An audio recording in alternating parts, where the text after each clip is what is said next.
There's number 34 from the last event, just heading back in the pit area there, obviously with some mechanical issues. The rest of the riders out there with the 15-second board up now.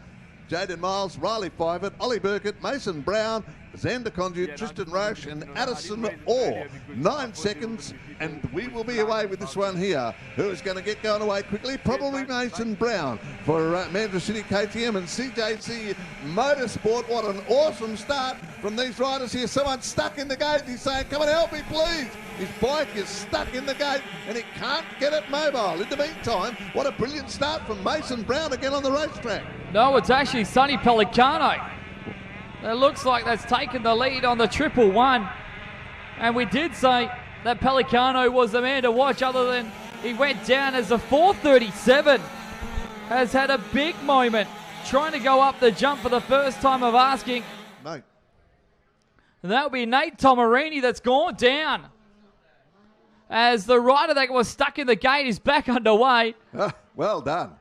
But sadly, a long way back is in fact Patrick Butler. I do apologise, it's the Husqvarna of Butler getting up on the back wheel and leads this one. But don't write off, this is a 7 minute plus 1 lap. And after this next race, we go into our sprint format for round number 2. Yes, indeed, it's a long journey for these young riders out there in the 65 group, and they certainly enjoyed themselves and relish it out there. What we're going to work out is whether these are big wheels or the little wheels, mate. I think these are the littlies out there at the moment. Well, it is obviously both in the two groups. Yes, it is. So they're all riding the same, so it doesn't really matter what they are. We will try and give you the overall for both of them as they come through, but your leader at the moment.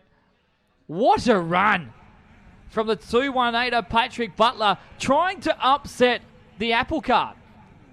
How could that be? By defeating Caden Mania. Aha. Obviously. Where have you been this whole season? Looking at the rest of the situation. Yep. I don't know if you've been looking at the rest of the situation. I think you've gone in the clouds again. So it's a comfortable lead at the moment for Patrick Butler. The gap is 2.3 seconds over Caden Mania, with the 188 right behind them. Another rider of Connor Weiss. Another one of the Husqvarnas having a good start. But Mania is the rider doing the chasing this time around. We haven't said that many a times. Just remember, of course, Graham, that 7 to 10 and 10 to 12 here, the different age bracket out there. And certainly, as always, Caden Mania doing a great job being out in front. Did you? Well, just took me a while to turn the page. You said to yourself, Graham, and it's Patrick Butler who still leads the 10 to 12. The fastest rider at the moment in the 7 to 10s is Mason Brown. Well, there you go. Some awesome stuff out there. And at this particular juncture, there are riders situated all around the racing circuit here. And as you said before, 2 groups out there in the 65cc situation at the moment. Butler leading out from Mania at the moment. Here we go. Board. It's getting close. To just jump in for a second there, as that gap is starting to decrease. Patrick Butler looked like he just didn't look too happy getting out of that 180 right-hander, and that allows Caden Mania to close the gap dramatically. Seems to have a bit of extra gun out there, and some of the people on the infield telling the rider out in front, Paddy Bradley, to get going quickly as he can. Oh, he's definitely got the cheer squad going his way. The Husqvarna leading the KTM at the start of this one. Tomarini's just gone through, mate, and back on the track, and great to see that happening, and a big prang down the bottom part of the starting gates. Exactly right. We've got 4 riders. In fact, there's 3 riders stuck. One's actually up against the infield, and looks like he's right on a hill. Looks like trying to get it started on. But we've completed 3 minutes to go, done in this one so far. Well, in fact, 3 minutes to go in this one, I should say. And it's probably not what we sorted, but luckily enough for Butler, the yellow flag is right ahead of him with 2 riders still stuck. Luckily, both of them weren't in the way of the lead pack, and they were able to go in between them. But don't write off 104 just yet. He was the quickest rider on the track by 1.2 seconds as well. Patrick Butler a 2:06.9 with Caden Manera a 2:03. A 2:05, sorry, 0.768. 12 to 16-year-age bracket, this event 10 on the program. Bailey Smith's out there, Dylan Walsh, Isaac Atkins, Charlie Bartlett, McKinley Orr, Mitchell Ackland, Kai Smith, Rhys Bra, Max Devery, Raul Selway. There's some riders in this one. Tate Paganini, Deacon Pace, and Taj Reed. Are we ready for a start? We sure are. Down to the 10-second board. That's happening very quickly here. Looking to see whether Dylan Walsh is going to win the whole shot here, or will it be Deacon Pace? Unusual starting technique from everybody out there. We get going beautifully well here, and I got a funny feeling that Deacon Pace has got away to a nice start. One rider in a bit of trouble, right, gone to the back of the pack there, so very, very quickly, and that's just the way it goes sometimes in the art of motocross racing. But a very good dispatch all in all, and one of the riders just getting right on with the business of being out in front at the moment, and that's the way it would go. It'd be either be Dylan Walsh out in front, or, of course, the other rider we're looking for is Deacon Pace or Tate Paganini. Brilliant start, as always, in this one. As we said before, this is the 85 to 150, 12 to 16-year age bracket, and at this particular juncture, it will be Deacon Pace, who is the current race leader.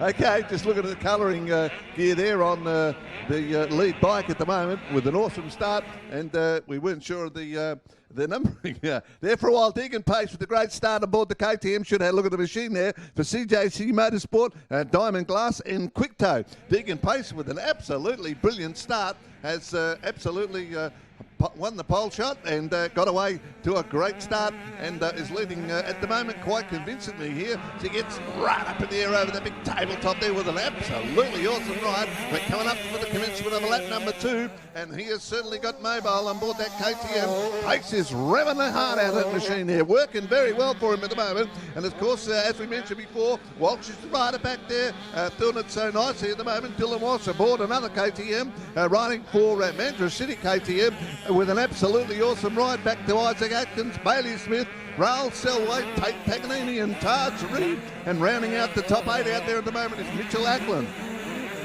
But very good stuff, and a great start. And as we said, Deacon Pace getting right on with the job at the moment. Dylan Walsh now, he's the one we've got to watch out for, Dylan Walsh, because he's pretty keen to be up out in front. He is about 3 or 4 bike lengths off the pace at the moment. So it's not up, get up and go for Deacon Pace. He's just got to keep riding as hard as he can. But Dylan Walsh now moving quicker and getting right up behind him at this particular stage.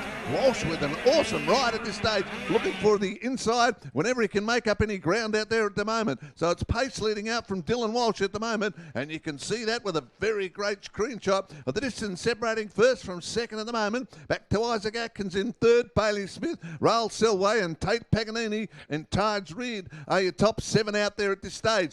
Absolutely no distance between these two at the moment, about 3 bike lengths. This is so very close for first and second at the moment, and awesome stuff and some awesome shots in the 85 to 150, 12 to 16, motor number 1 for this group, and just absolutely good riding from Pace and Walsh out in front at this stage. A couple of the other riders to make their way through there are Mitchell Ackland, Kai Pratt, Kai Smith's out there, Cody Richardson and Jake Garraway, Zane Garraway. They've got to make their way through the rest of the pack at this stage, but certainly the race dominated here at the moment, and will not take us long now to point out that we've got a brand new race leader. Dylan Walsh with an absolutely awesome riding display, and we saw the young man in practice there putting in some fine performances. So Dylan Walsh, it did not take him long to get into the lead now, and he's already holding a 4 bike length lead at this stage. So Walsh doing it very well at the moment. There's a big fight on for third and fourth at the moment between Isaac Atkins and Bailey Smith. Bailey Smith is riding very well out there at the moment as he sits right back on the seat.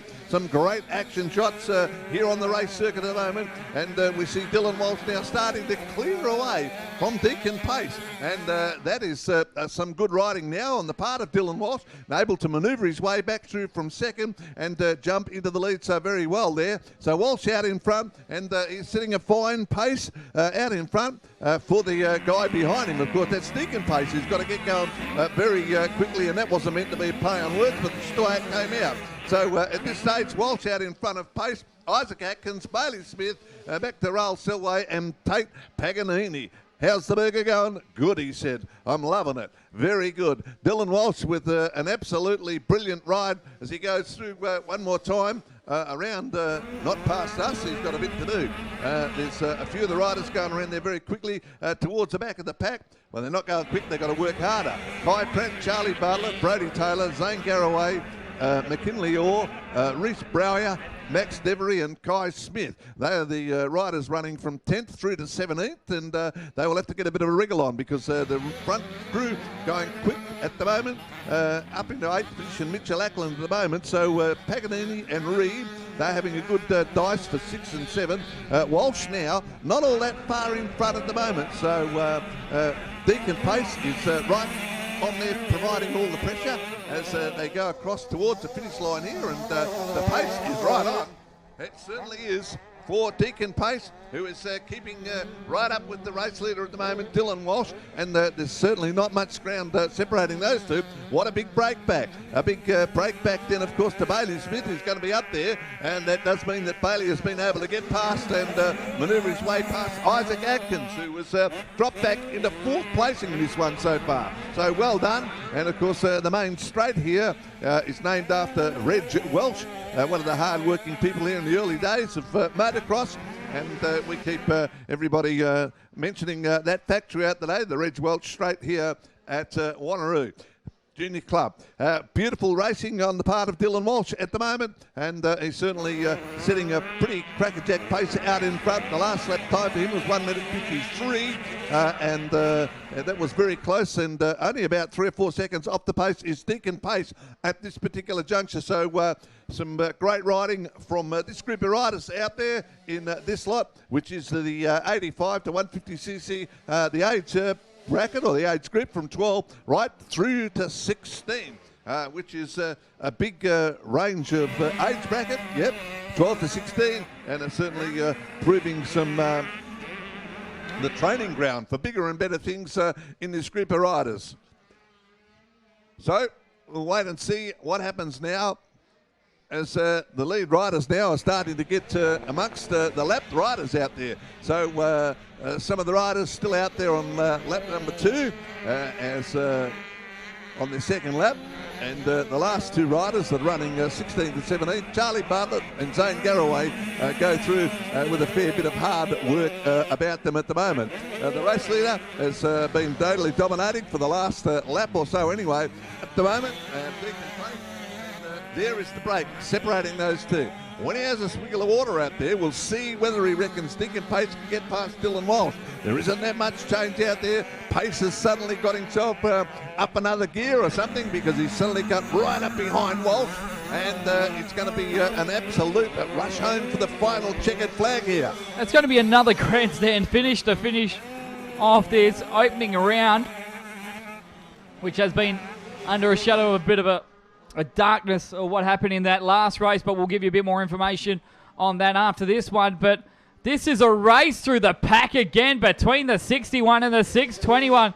Dylan Walsh and Deacon Pace, and it's going to get close as almost to the inside goes Pace, and he's right on the back wheel as they get close, and it was so close the trees are in the wrong spot, but luckily coming through the wilderness was Dylan Walsh ahead again.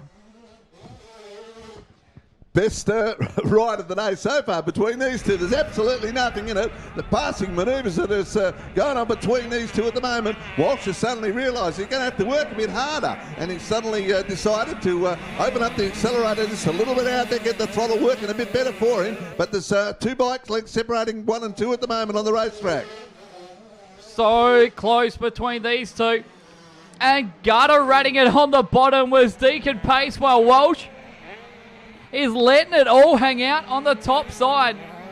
Obviously with the track deteriorating, with the amount of laps that's going on, the knowledge is what you need. And at the moment, the 61 I should say, is leading the 621, but it's not much. It was 0.5 last time around. It's now 0.3. There's nothing in it between these two. And to help it off, lap competitors, there's plenty of them in front of them with, a bad mistake from Deacon Pace, who looked to go to the inside of that lap competitor when he should have went around him. But there's nothing left between these two, with Dylan Walsh fighting a furious battle with Deacon Pace, who has the quickest lap of the race as well. Both members here, and lap traffic again playing a big part out there at this stage, and both riders are winning their way through here. Yeah, both 1 and 2 are both members of the club here that we're competing at today, so they've got a fair bit of first-hand track experience out there, but that comes to nothing when you get 2 members from the same club out there, and Dylan Walsh is going to have to work very, very hard if he wants a victory here at the moment. Deacon Pace is absolutely on fire right up there behind him at the moment, watching every move that the race leader takes on the racetrack. In this arm wrestle, Walsh seems to have just a little bit of an advantage, but it keeps swaying as this race continues on. 1.5 laps left to run as we've gone past the 10 minutes. As riders still in front of them start to close up in their own battles as well. These two, I think, would have lapped up to top 10 as the old hurry up has been given to both these riders. And it is time to get a wriggle on, because we are at the business end of Moto number 1. One more lap after this corner to go, and there's 2 riders right in front of them. They've lapped up to 13th, but 1 to go for Dylan Walsh. Deacon Pace has 1 more circulation to find a way through Dylan Walsh after his first race mishap in his other division. He's looking to bounce back, and the riders are fighting for position right in front of the leaders with no idea that they're competing behind him. These 2 riders were side by side. It looked like Walsh had to hit the anchors. It's unbelievable how they win their way through the traffic out there. The lap traffic riding as best as they can out there at the moment, but they're no match for these 2 out in front, running 1 and 2 at the moment. And another rider as they move further around the track here, as they go underneath the KTM bridge here. Dylan Walsh certainly riding a very masterful race out there at this stage, and right on the button, of course, and doing it so very well. Deacon Pace at the moment. In fact, I'm watching it once again, the top 2, and we're not even looking to see how Bailey Smith and Isaac Atkins are going on the race circuit at the moment, mate. Yeah, well, there it's some 38 seconds behind this battle, so it's a run in 2, and it's going to be someone flexing their muscles in this last couple of corners that are coming up for bike number 61. He just has to ride smooth and stay on all 2 wheels, and he has his win sewn up. Or maybe not, because they tried the exact same lane and Pace has been quicker. The flag is still given the old heave-ho to one of these riders. I can't tell the difference between the 2 of them because it's so close. But to the last corner they come. One last heroic lunge is going to come from the 621 Deacon Pace, but it's a no prevail. Dylan Walsh, the winner in a barnstorming race. Deacon Pace comes home in second. Race leader almost stalled, you know, Dylan Walsh through one of those corners up there.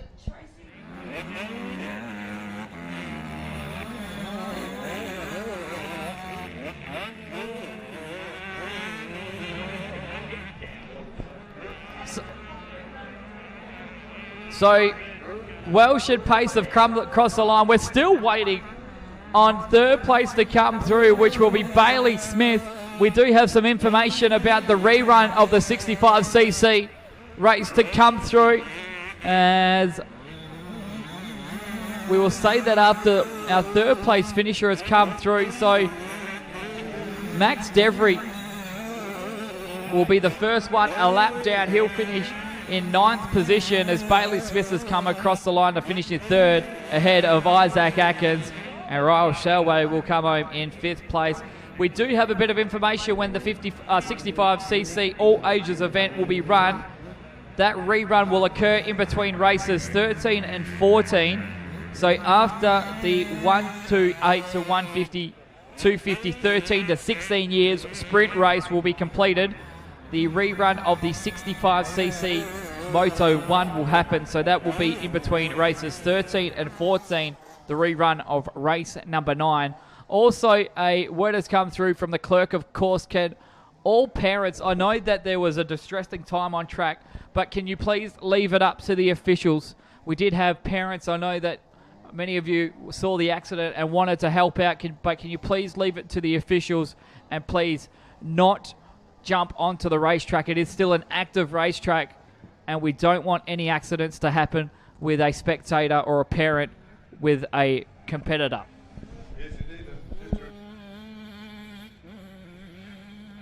They all read the sub-regs, everybody here today, and part of those sub-regs mean that you are not allowed to enter the racing circuit without prior permission. So please, parents and guardians of the youngsters, please remember that. The clerk of course has given a ruling, and that means it's standing here on the track.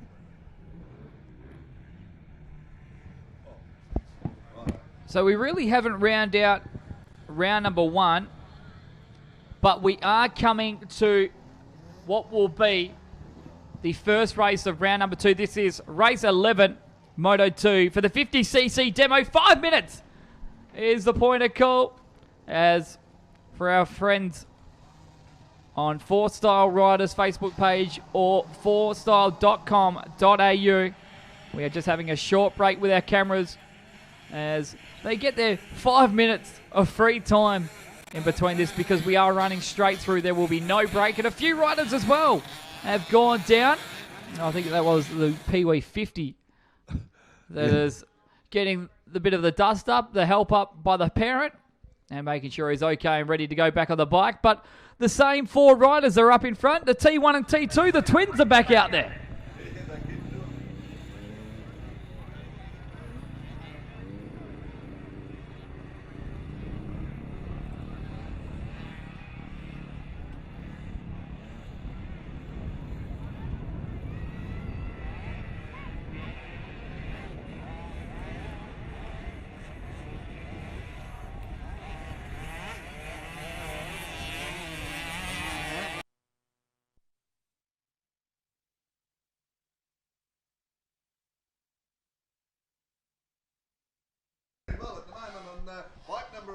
Got away to a great start. A few other riders are having a bit of drama trying to get through, including bike 13, Hunter McGiffin Sire on the grip security KTM, but he's back up and running, and so too his counterpart.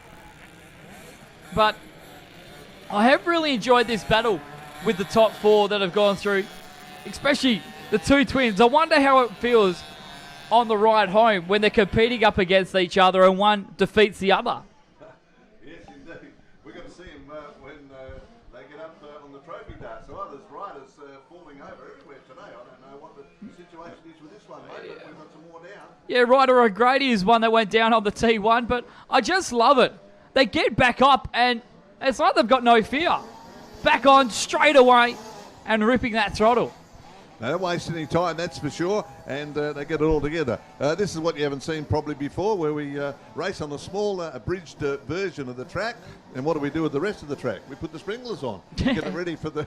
Well, it's great as well, because it just means that we're not wasting any time. We're getting straight on with the action, as that track was starting to get a bit dusty, including that back straight. But picturesque Pinjar Park, I have to say, for my first time here, that's not at the Speedway track, I'm very impressed with the action we've seen today. Oh, yeah, they always put on a wonderful show here at Wanneroo, and that's this one, again, no exception here. And, of course, assisted today by all the people from WAMX, helping the club, providing the race meeting for today. And the rider has stopped right just in front of our commentary spot, mate. Exactly right, and this is a good time as well for the people that are watching in live on Facebook or online, wherever you are sitting. We want to know where you're watching from. please leave a comment and we will give you a shout out. We want to see where you're watching from. We want to hear a few stories as well, and we do thank you for joining us on this awesome broadcast, which is round number 5, the Make Swag History Junior State Motocross Championship. We've got one more round after this one, and it's a double header, the last double header to finish the season off at Manjimup on the 14th and 15th of September. Indeed, some of the riders getting ready for the very next event. What are we going to tell us, mate, about the big Manjimup meeting?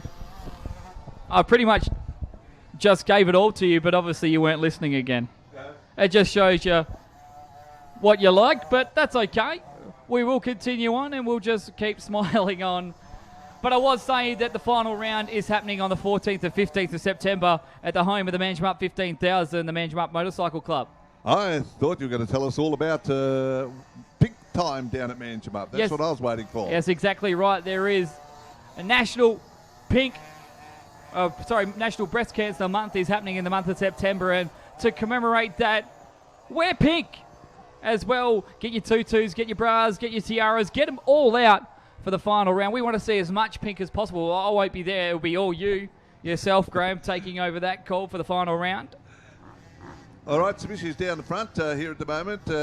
Kaylee Crackle having a few issues trying to get the bike going here. They tend to come off pretty quickly sometimes in the demo division out there, but that's the reason their parents or guardians are allowed out onto the track, mainly because it's not a race and it is a demo only, and they assist the riders who can quickly, generally, get back on the bikes and get going around the track as quickly as they can. Cooper Holden just going past our commentary position at the moment, up here in the box, as the next group of riders getting ready to make their way onto the track. Number 13 goes through. Hunter, McGiffin, Singh, and I think the race leader should be out there, and the checkered flag is out, and the time is up, and a big win.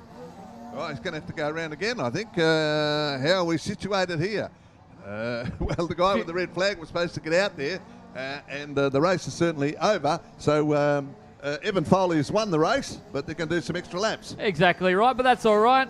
As these riders come through, we're going to take a break as well with the cameraman. We'll be back thanks to all of our sponsors here for round number 5, and of course the entire series for the Junior and Senior State Motocross Championship for 2019. We'll take a break. We'll be back with the next race, which will be Moto number 2. We're back to the sprint format, and it'll be the 85 to 150 9 to 12s over the 4 laps.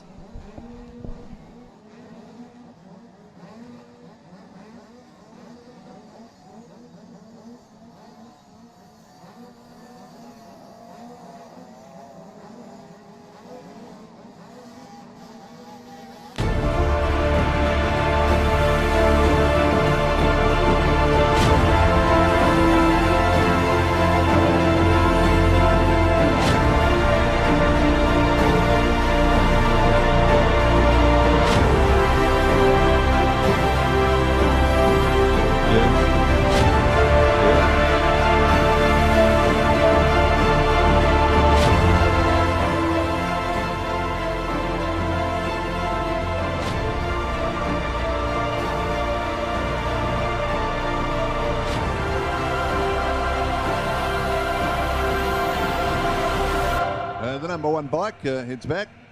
Nate Chittick.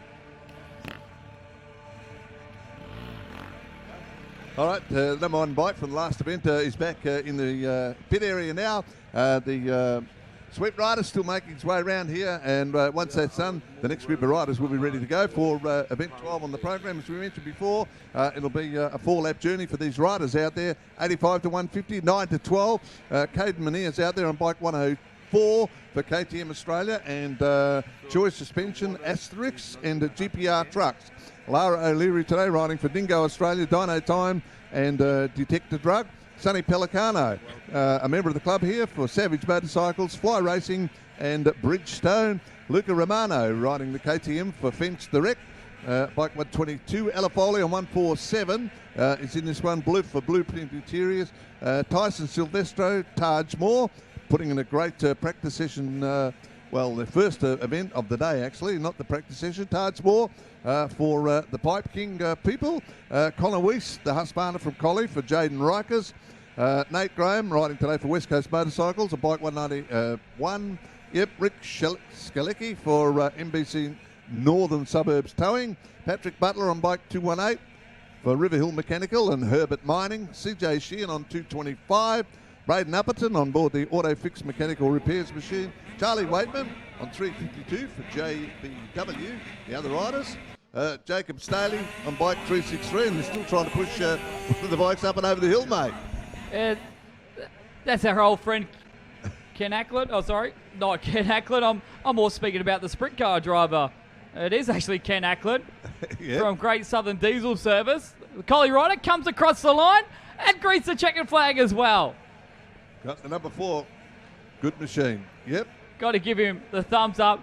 I've loved that kid coming around. I think out of everyone, he's probably had the most fun out of them all, as his parents have taken him to every race so far this season. But time to cancel that out. It's time for the sprint format, round number 2. 4 laps of journey and we're underway. He didn't want to stop out there. Staley and McGinty got going very quickly. Jet Keenan and so Indy Radcliffe's out there in this group. We get through turn 1 okay. And as they make their way on the switchback section of the track towards our canteen area here. Some great riding here. This is going to be interesting stuff here. I think Mania is looking for the big challenge up on the outside here. Some great racing here, mate. How do you see it on the camera? Kai McGinty, what a start from the 407. The coming home in 4th place in his opening race. Now leads them, but it was only momentarily as, well, what can we say? Caden Mania comes past and takes the lead. Yep, and of course,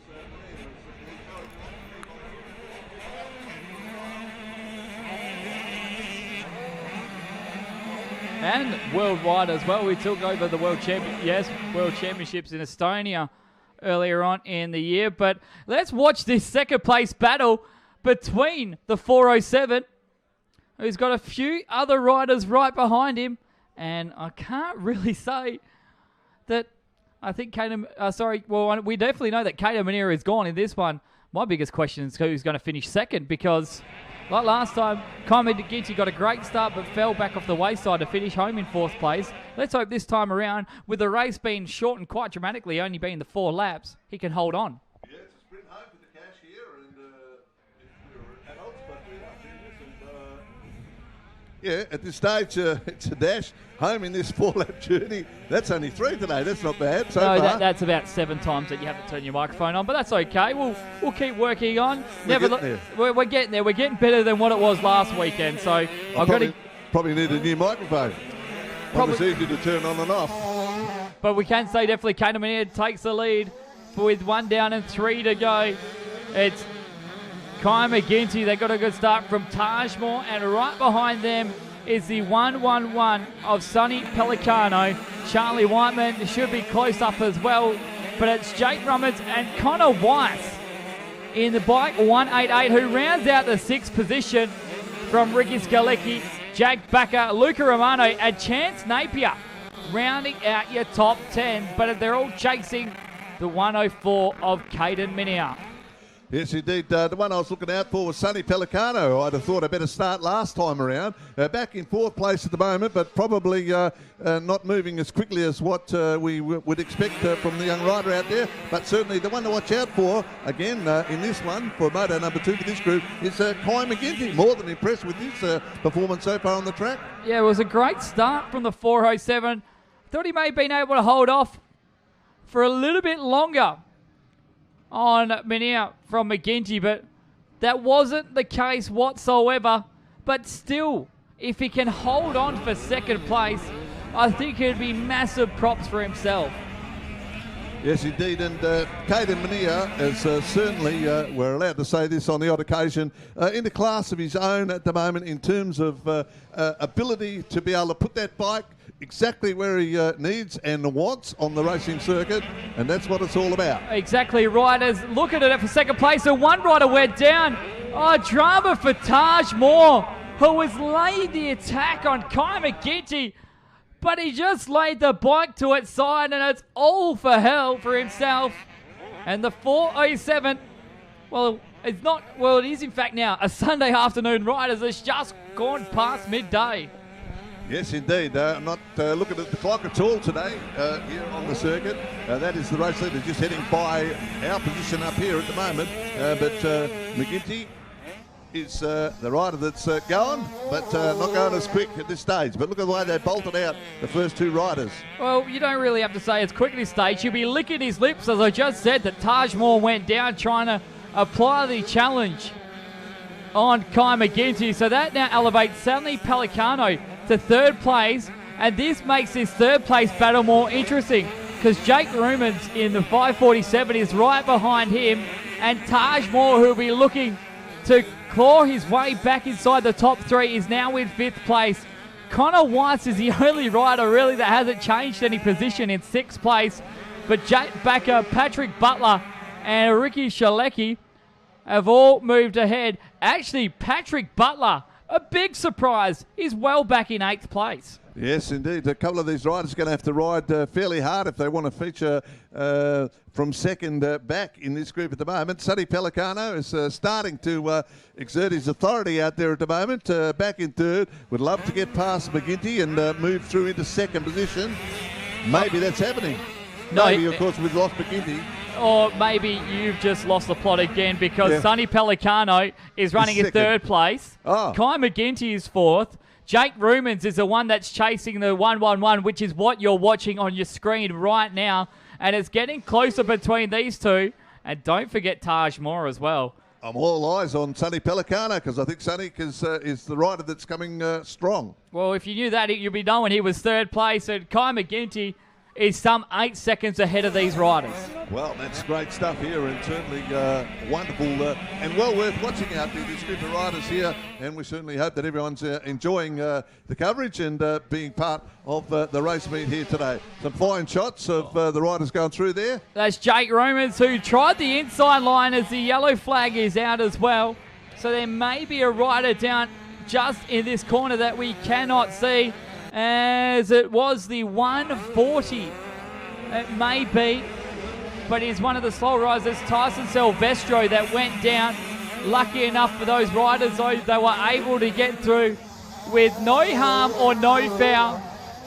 But McGinty has opened up the gap to Pellicano to 9 seconds, but it's 0.8 between the top three. Pellicano has got Rumans, the Yamaha, up against a KTM in a grand old battle for the final spot on the podium. Absolutely brilliant riding by your top group of riders out there at the moment. It's, our medic crew are on the ball with one of our riders that's come down here in this end of the circuit here. Exactly right, but we dare say we forgot to say it's one more lap left to run in this one as well. So the 547 of Rumans really has to get up and go. The gap between Meniere and McGinty is 18 seconds, so your leader is gone. Long gone here, and that's the way just the scenario goes here with not much further to go now. And as we said before a little while ago, there's plenty of action on the racing circuit with fallen riders here and there, and let's hope that everything turns out all right there. Actually, the race leader now putting in some fine runs, mate, towards the latter part. Well, it definitely is just a fine run, as you already said. He's a class of his own, which would mean he always makes one, but half a lap could complete this man to take the win as he comes over the final tabletop for the final time to take the win. Down the front straight will come for the fourth and final time, your winner of Sprint Race Moto 2. It goes the way of Caden Meniere. Very fine ride there. Big waving checkered flag out there from our people on the cameras, and of course our people on the trackside here at the moment. So we're looking to see now this fight on here for this is second and third. This is going to be an absolutely awesome finish. Across the top we go, and it's a big finish indeed for Kai McGinty, who's wrapped it up for second posse there. A couple of the lap riders there not going to go around anymore on the circuit. Sol Pellicano with a big finish, wrapped it up just ahead of Jake Rumans there. There was only about 2 seconds separating those group of riders there as they bolted across there, and it looks as though Jake Rumans is over there giving the high five along with everybody else to the race leader and the place getters in this one here. So well done and some good riding out there. Kate Minia with a good victory from Kai McGinty, Sonny Pelicano, Jake Rubens, a good ride. Back to Taj Moore, Patrick Butler, rounding out the top 7, Jack Backer. After that group came Charlie Waitman, Connor Weiss and Reese Skalecki in your top 10 for the 85 to 159 to 12. And that's their second moto of the day here at Wanneroo Junior Club today, the home of the champions.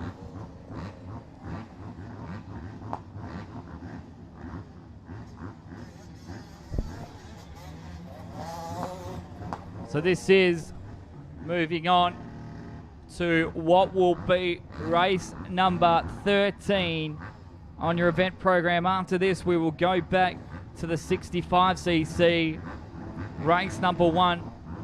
But thanks to Box Line Industries, they'll bring you this 4-lap affair of the 150 to 250.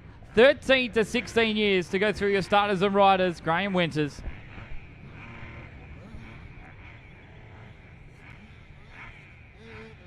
Boxline Industries doing it for us today, and we thank them very much. As we said before, event 13, thanks again. As we see them getting set here, some of the riders still making their way around from the last race previous, but that sometimes happens, and the riders ready to go. Number 27, Liam Atkinson on board the KTM for the Moss Institute, Wet Sounds and Strike Seats Australia. Hayden Hills on board number 29 today from out of Collie for Statewide Oil and Madras City Yamaha. Cody Chittick on board the Yamaha for B-Firm NRG and Yamalube and Just One. Seth Manuel on board the KTM from the Collie Club for Battery World, NEXDEM and Diamond Design. Brock Flynn riding on machine number 60 today. The Husqvarna, Matty Lee riding the Husqvarna and as well, number 78. Jordan Johnson's out there in this group. Connor Hughes, Evan Brown, Jay White, Will Rush, the one to watch out for in Bike 310. Braden Pizzino, Riley Frank Hewson, Jake Turner, Ross Heron and Mitch Killeen. They get going very nicely and head through turn 1 first time around. Atkinson there was up in the air for a moment or two there, along with Hayden Hill, so a great start, and this is an absolutely brilliant start to this one, mate. Exactly right, is just get up and go, but that's 6:04. Wow, that's a big surprise for Jake Turner with a blinding start. Indeed, got that Yamaha absolutely flying around the race circuit at the moment, and dynamite stuff from him at this stage. Exactly right, as it is pretty much get up and get it done. And the 6:04 of Jake Turner, the Yamaha doing everything it needs to do to hold off this a huge array of riders. The B-Firm NRG backed machine has got three heavy hitters right behind him, and it's going to get close because look how quick they close in the braking margins. Yes, some fine action shots here, and there's absolutely nothing in the top 5 at the moment. Exactly right, as Turner holds on so far, but going to the inside was Brock Flynn with a great move on Cody Chittick. With right behind them, Liam Atkinson on the 27. 4 of them a breath if you don't mind. And Flynn with a big move. The Husqvarna now into second place. 4 of them locked in mortal combat for the race win in this sprint race. Your leader, Jake Turner, holding on. But here comes Brock Flynn and the charge from the Light Brigade. Absolutely brilliant stuff on the racetrack at the moment, and the other rider up there would have to be Seth Manuel, who is not up there at this stage. It's 27 Atkinson, who's back in 4th, and hasn't he got a job to do from this point onward? At this stage, the race leader very comfortable out there as he moves right on with the job, and that's Jake Turner doing it wonderfully well at the moment. The fight is on for 2nd and 3rd at this stage. The fight is on for the entirety of the top 4 at the moment. Jake Turner might be trying to blow away, but it's a drag race down the back straight with Chittick trying to get on the inside. Couldn't get the job done, but it was a quick switcheroo to the outside, and that also won't work. But now it's Flynn on Jake Turner. Turner holding on for grip death. It's a big monopoly on the guessing game on who is going to be the top dog in this race. So far, it's Jake Turner, but with 2.5 to go, it's anyone's guess. And Jake Turner certainly up to the job of being out in front at the moment. But, gee, I don't think he realises such an awesome group of riders right up behind him. All he does know is that it's a 4-lap journey. And there's nothing in it now with the top two. Turner, who's come from nowhere to be leading this one, is holding on to Brock Flynn.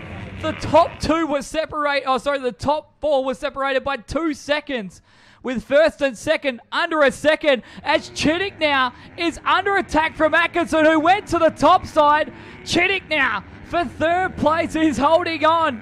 Meanwhile, Turner's starting to run away. Chittick with the retaliation holding on to position number 3.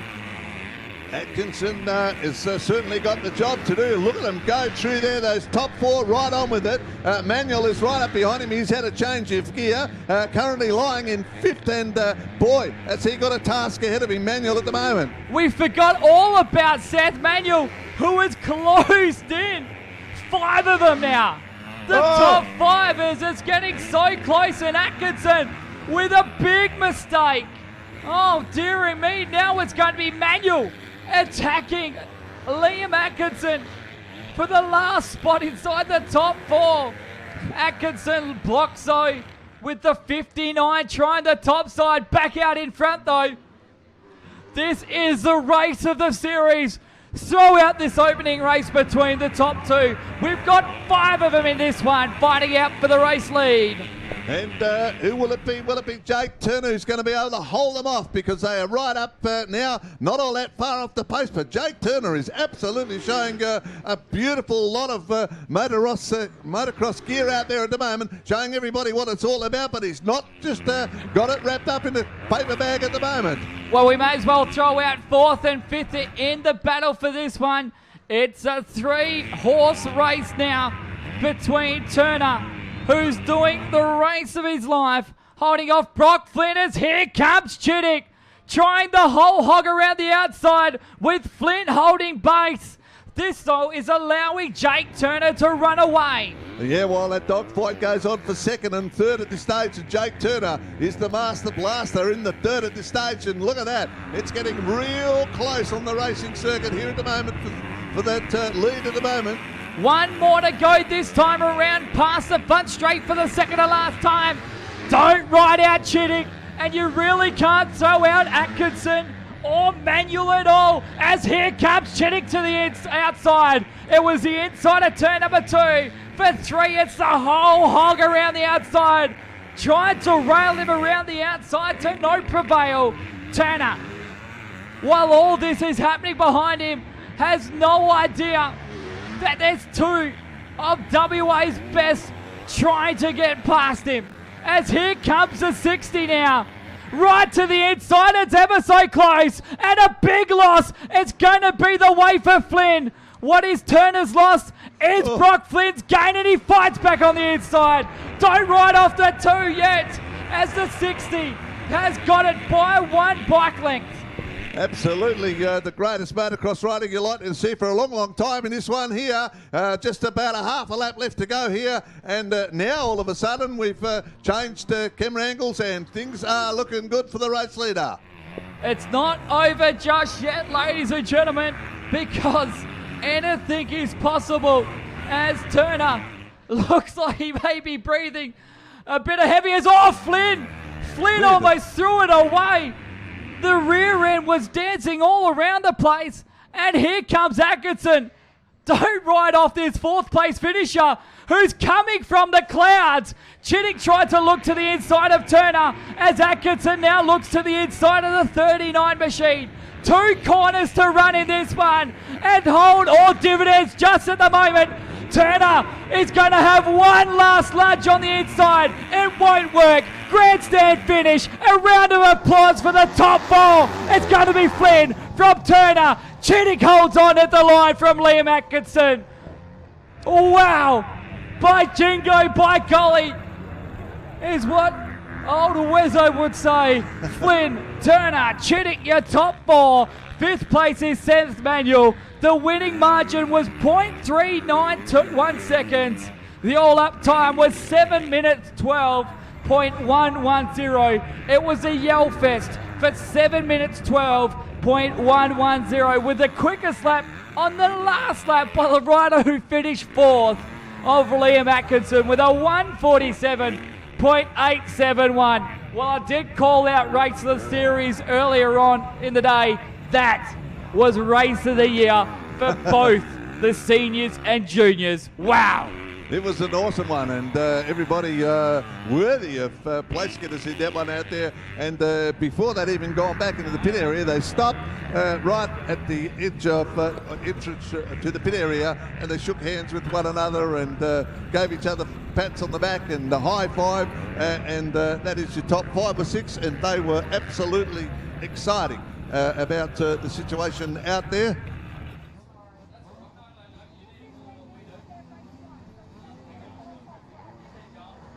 All right, we're set to go with the next event, which is the Rerun, which is actually going to be the one where we got into a bit of a situation before.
I was on 5-7, but he was doing. Now, that's all right. We were on all the time, were we? I'd say. Leave the button alone. All right.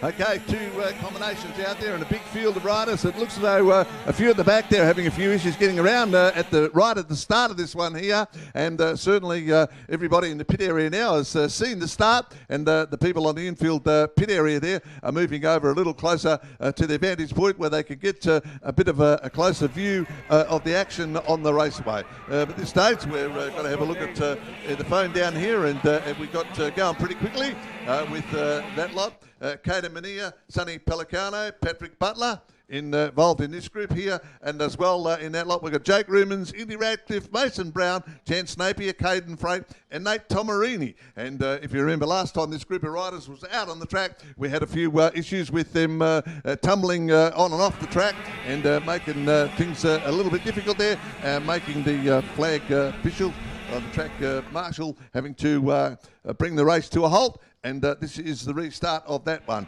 Event number 9, or the rerun of that one here. A total restart for it. And as we said before, it'll be run over 7 minutes and 1 lap. For the riders out there in this group, a combination of 2 groups together competing in this lot. And we said for event number 9 on the program.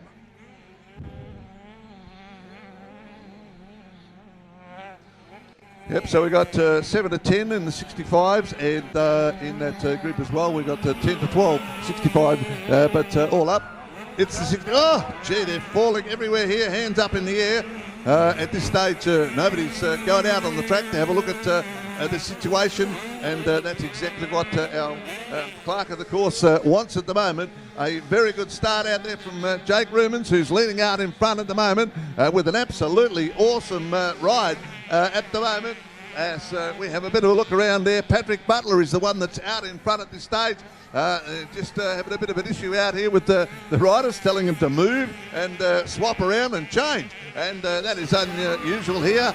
Starting gates are getting cleared away, ready for the next event. And of course, this is the rerun of event number 9, which will go around for 7 minutes and 1 lap. and already proving to be a quick runner around there is Paddy Butler. Once he gets going out there in this group, which is he's leading at the moment, the 10 to 12 year age bracket in the 65cc group. Jake Ruman's doing a great job as well in that lot. Back to Mason Brown, Caden Mania and Connor Weeks doing it very well at this particular stage, and wonderful to have such a big array of riders out there in the 65cc group on the track. Some of the riders fighting to going a bit tough out there at this stage, but certainly the leading riders are getting right on with the job, and Patrick Butler is one of those riders that we were talking about a little while ago. It's a long and enduring race for these riders out there. They certainly don't need any breaks or interruptions out there, and they just got to keep going and giving it their best shot for around about 7 minutes. And one lap in this journey here. A couple of our people getting very close and watching part of the action here. And just as we speak, one of the riders heading on through there very quickly with a pretty good run was bike 321 out there, Albie Reed. And at this stage, Albie, with a fair bit of work to do to be up there, and obviously got into the situation just a little while ago. So a fairly big group of riders out there, and at this stage totally dominated by the rider on this bike, coming around now and up and putting another lap here as part of this 7 minute surge on around the circuit here. Patrick Butler with an absolutely awesome riding display at the moment. Butler doing it very well and managing the situation quite well, and I think Jake is up there. Gee, that's going to be a bit hard to work out who's going through there. Well, I can't at this stage see where Jake Rumans is, but he's going very quick around the race circuit at this stage. Jake Rumans has gone through. Caden Manier's up there running in second at the moment from Mason Brown.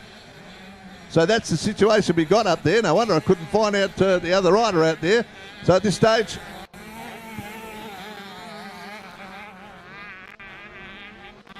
quickest of the group at the moment is Caden Manier at this particular juncture, who's hooking around the track very nicely. Butler, Manier, of course, is a bit off the pace at the moment, but he's starting to close the gap between himself and Patrick Butler. So Butler running out front from Manier, Mason Brown, Jake Rumans and Sonny Pellicano. Look at that, the button's on. Isn't that good? Yeah, I was impressed. I was able to leave for more than 5 minutes and you didn't blow anything up, so very positive at the moment. But we're getting close to the end of this one, and Patrick Butler again dominating, totally. Very impressive. It's a 15-second gap as well. Yeah, we had a look at the break, separating first from second, so he's not only the race leader, but he's scooting away from the rest of the bunch out there, which is just some awesome riding. Well, the big thing as well for these riders as well, most of them just got off on a race number 12. They raced Ben, so it's legit been a one-race turnaround for guys like Caden Manier, who won that race number 12, the second race for the 85 to 150 cc's, where Patrick Butler didn't have the best of runs, so maybe just the old body isn't liking a short turnaround, and you can see there it was just a little bit sideways, getting on the gas just a bit early. Yes, indeed. There's some terrific competitors out there, and so many of them, mate. It's just unbelievable at the moment, and a couple of newcomers up there doing it pretty well. One of them is Sonny Pellicano. I think the one that we've really got to give a shout out to is Mason Brown, and he is the rider in the 7 to 10 year bracket of this division, as we have the 65cc all ages, but they're separated in two divisions. And Mason Brown is running third overall on this, and that's impressive. Well, yeah, he's pretty happy about that, and we might have missed a couple of riders going through there, but that's Rubens going...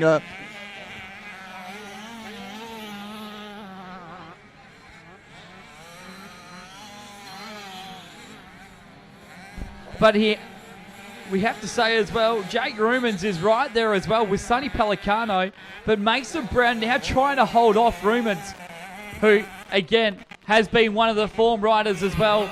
But if Mason Brown could do that, which I don't think he can, because, in fact, he can't, because Jake Rumans has just gone past, but still, nevertheless, to come with a ride and be running inside the top 5 in a field like this, he'd be very happy. Yes, indeed. Devin Buckley just went by, and he seemed to be fired up on the racetrack as well. Exactly right. So these riders obviously giving it their all as the 7 minutes is now done in this one. We now move into 1.5 laps left to run for the man on bike 218, the Husqvarna. Yes, There was another one that had a short ride around and almost was involved in another accident on that ski jump. As riders are now being told to slow down. It has been a point of where a few accidents has happened. But again, probably with it being so steep, that jump, and a rider does go down, you really can't see what's happening in front of you. No, I saw what happened here. Yeah, the rider dropped the bike and he went across to try and pick it up, and they told him to get off the track and out of the way, so he did. So he left the bike there and somebody came straight over the hill and straight into the side of the bike and nearly went over the handlebars. 1 lap to go though for the 218 machine of Patrick Butler. He is zooming around, mate. I cannot believe it. The lead that he's got at the moment is absolutely awesome. Well, it was 18 seconds, for the Butler, who is riding the Husqvarna for Riverhill Mechanical and Herbert Mining. And just on a different dimension, really, with how good he has been. He's got a 14-second gap to Caden Minier, with Minier still not being able to do anything with that gap. No, just awesome stuff here. And as you said, I'm more than impressed with Mason Brown, who's putting in a fine performance at the moment on the racetrack. And it looks like there may have been a mistake for Jake Rumans, because Sonny Pelicano has now got up to 3rd place. So the 111 now to 3rd. Mason Brown is 4th. And Connor Weiss up now to 5th place, with Jake Rumans having the work to do now ahead of him, back into 6th position. Yep, young Connor Weiss has been actually knocking at the door for quite some time now to get up amongst the top 5, and this could be the race that he's doing it out there at the moment, mate. Pretty exciting stuff from the young bloke out there at the moment. But half a lap to go for this man, and what would be probably a tick on the bucket list for himself in a positive run for round number 5 of the Make Smoke History Junior State Motocross Championship here today from Pinjar Park in Wanneroo. A great run, who looked like he had the best at the first initial run of this race, number 9 for the 65cc All Ages Moto 1. And with a few lap competitors ahead of him, he can call it a cruise day, but was very lucky not to get into the side of those 2 lap riders. But nevertheless, the win will go to bike 218. And a happy victory for Patrick Butler. Yes, again, and what a fine ride. And took us a while to get through this event, but we finally made it, mate. And great to see everybody. And so many of them keeping on their 2 wheels this time. There has been an accident occurred as well on the tabletop, as a few riders are now trying to stop through and get out the way. And Caden Minier will come home in 2nd place. He was able to close the gap and did the quickest lap of the race on that one with a 2 minutes 9.932. But it's to really no positives for himself for coming in 2nd place. But to know that he had the pace at the end of the race. Here's a tick on the box for bike 104. 3rd place, we're still waiting to come through, and it looks like it will be Sonny Pelicano on bike 111 in 3rd place. I was just going to say that these youngsters get out on the track, they have a misadventure, or they come off, a drop off, whatever, and it's just so hard for them sometimes to pick up the bike and continue in it. It's at generally the latter part of the race there, or towards the back end of the race, and that is the time where they've used up most of their energy out there. And I guess if you drop the bike, it's a big ask to get down there and pick it up again. Big coups as well to Mason Brown, who will finish 4th overall. Jake Rumans 5th, who got the better of Connor Weiss in that final lap. Then it's Indy Radcliffe, the next one to come through. He finishes in 7th place. So the quad competition is up next, as a few of these riders still come through. A positive ride, though, for your top 7. And my ride has to go to Mason Brown, coming home in 4th place. In terms of runs around the circuit, we finally got that one out of the way, and it probably was a pretty good result in the end there for quite a few, and certainly the top 10 making it look reasonably easy out there on the rest of the other competitors in this one. Remember, of course, that we had two groups of riders riding together at a different age group in that 65 group. All right, moving straight on now with event number 18 on the program today will be the quads 200 to 250cc, 12 to 16 year age bracket. They are zipped up, ready to go. Rounds of applause coming out for some of the riders from the tower up here. Josh McQuaid's on number 14, the Yamaha, a member of the club here at Wanneroo Junior Motocross Club. Corrupt Industries, Road Race Motorcycles, and NEXDEM. Zara Porter riding today on board the Honda for West Coast Motorcycles and Wow Photography. Jade Merrilees on board the KTM.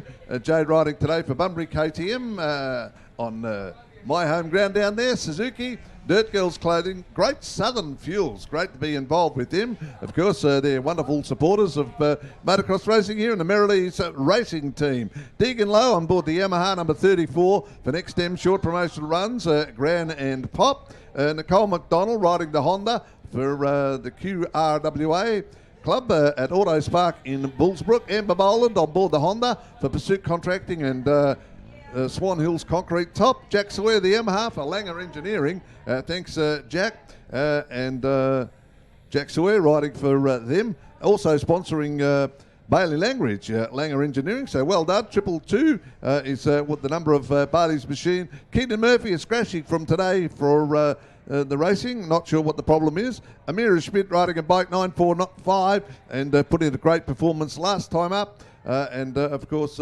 sponsored by AC Electrical WA, Steelo's Guns and Outdoors, and RJ Smith Engineering right there, and Narrogin Motorcycles. Well, there you go. That's the group of people getting together that look after our quads for today, and we thank them very much for their involvement in sponsoring the riders for this event. 9 starters for this one here. Still one of the riders from the last event trying to get the bike mobile on the track, and the sweep just over there indicating all is nearly ready, and just saying to the rider, time you got off, mate, well, I think we'll have to push it back because it's not going to go, and the sweep having to do those duties there. So we won't switch down there for a start this time until the sweep gets back on his bike. Mind you, if you wanted to become a sweep, you could probably jump on the bike right now. It's been wheeled around there. And once the all clear is given by our flag in that top corner, the quads will be away and racing. So they are now. They let them go. It was pretty quick timing here. Once again, a pretty good start. And I think young Josh also got away to a very good start out there. And we're just looking to see whether Amira Schmidt is going to be able to get away and get up amongst them straight away as quickly as possible. Wrong division. She's in the other quad division. Oh, where am I? Amira? Yes, we're in the wrong one for yourself because obviously that was a rerun of a race. Now we move on to the 90cc moto number 2, which is 14. Yes, which is what will be the next race. So you've got Jack Lobb on the 16 who leads. Then you've got Braden Porter, Harley Young, Sari Lau, Riona Schmidt, and Rowan Schmidt in this one. Very good. So you're in the wrong race again. I thought I didn't have that many numbers out there, so it's all right, and it's okay, because we didn't get through the first half a lap before you arrived back. You arrived back exactly when you did. You would have been confused and spitting the dummy or doing something, but we're okay nevertheless. And look at them. All 5 of them are so close again. That's a very impressive start for the top 3 riders as they're 3 wide, if you don't mind. That is exciting. And heading up, it looks like it's the 87 that leads a lot of them. A great run from Harley Young to lead them away. As the 90cc clubs, that's actually for second place because the race leader just gone by, and that's the 16 of Jack Lobb. Well, he got away to an awesome start in that one, We saw him get away. We just couldn't pick up his number. But Lob doing it very well at the moment.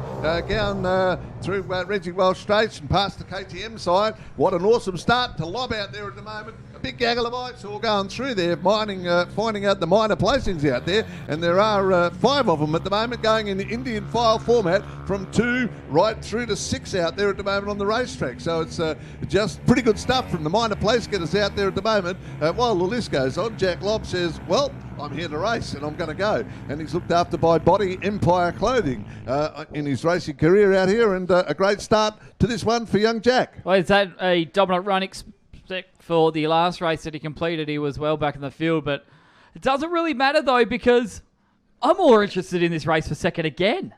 There's so many of them just clustered around, and at one stage they were 3 wide going into a corner. And, well, when you go 3 wide, that's 6 tyres almost bashing next to each other. Yeah, it's all happening right at the back of the pack, mate. That's where unbelievable stuff, and it's certainly a great start to this one already, with the race leader just about long gone, as you would say. Fight on for second again, and it's a bit of a breakout, but for 4th, 5th and 6th, well, there's a fair bit in it at the moment at stake for anybody out there.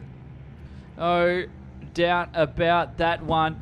So the race is for second place, so that's where we keep our eye on, because Braden Porter is right there as well, and he's going to look to the inside with 1 to go in this one. Shalita goes past the judge to greet it. Harley Young doing the right thing, trying to keep the bikes down low, but it just drifted wide. Trying to shut it down, and he actually does. Ran straight across the track to hold Porter at bay. He did it so subtly, but it was the correct thing to do. And Porter goes back to 3rd. So Harley Young handling the situation. Once again, the Cobra's getting right on with the business up there into 2nd position. Exactly right, and just doing everything correct. And then there's a 3-way battle for 4th place with Shari Lau fighting off Rowan and Riona Schmidt in that one. But this is for 2nd place. Harley Young holding on for grim death. Porter had a great run onto the inside, but the 87 just did what they had to do, and that was close it all and keep the 33 at bay. Well, once again, as in the past, the race leader is totally dominating, not in the past today, but over in recent weeks, and the race leader moving right away from the rest of the bunch, and our camera crew, of course, on the job. Not really worrying about the guy in front, but keeping an eye on what is happening, and the action is happening for 2nd and 3rd at the moment. Oh, Nothing in it. Look at that pass as well. Just got the bike to the inside, side by side over the hill, and Harley Young's the one with the power down the hill. Will look to go to the inside, but no, not to be denied is Porter, and he is in 2nd place. Braden Porter gets by Harley Young, and Young now to position number 3. Porter promoted to 2nd. As the checker flag has gone out, your winner's gone through. Jack Lobb will take the win, but it's going to be right to the end for 2nd place. And running to the line, even looking behind, it will be Porter ahead of Harley Young. And another one for 4th place as well, going straight to the end. Rowan Smith has come through, and right to the line between the top last 2. Sari Lau will just hold on to Riona Schmid, and that gap was next to nothing. Jack Lobb, your winner from Porter and Harley Young. And I think that move on Porter was probably the best. Porter's passing move was probably one of the best of the day, certainly in the quad division up there. Cool, calm, and straight up on the inside there when the gate was open. Exactly right. We also have to make a call for flag shift number 3. Flag shift number 3. Can you please start getting ready? That is flag shift number 3. You are required to change out at race 18. We are now at race 15.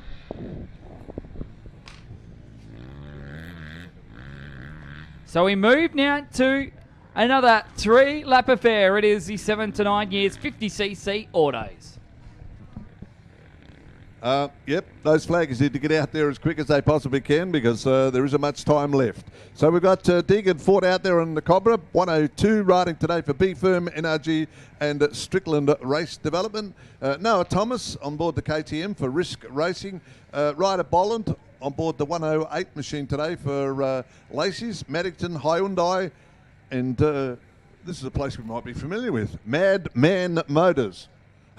Never heard of it. Madman Motors, looking after Ryder Bollard. Sol Pelicano on 112 for We Buy Your Bike and EXP Resources. Brax Johnson on board the KTM for Williams Mechanical and Westech Industries. Charlie Butler for J&S Labour and Machinery, and of course Herbert Mining involved in the 50cc Auto Group. Albie Reeve on board the Cobra, looking for some sponsor. Van Haverley on board the KTM for Crossview Enterprises.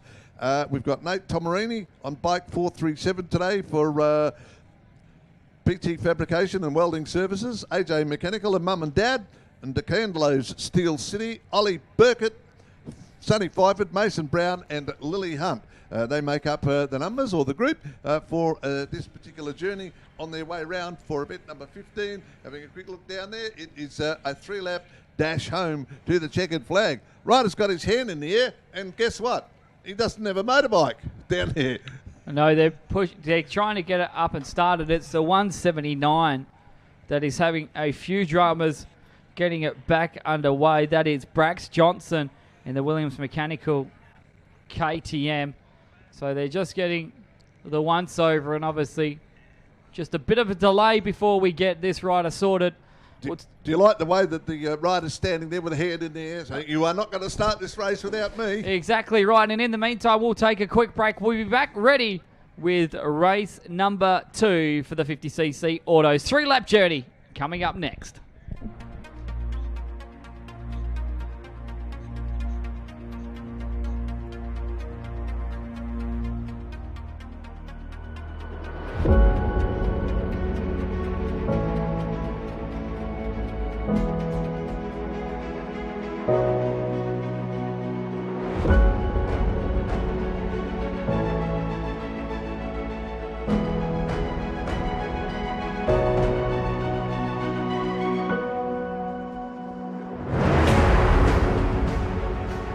All right, 15-second board has already been displayed to the riders out there. They're down to 9 seconds now. We're going to send them on their way. Absolutely awesome for the 50cc Autos. It's their second moto of the day, and they are away with a very good start, and they certainly didn't waste any time getting going around the racing circuit. Exactly right, and it is a good start once again from Mason Brown. We do have a few little kudos to say from a few people that are watching from Qantas Flight QF 642 from Sydney. My son is racing. Go Noah Thomas, number 105. And don't forget, just leave a comment on the Facebook page, as Noah Thomas is actually in this one as well.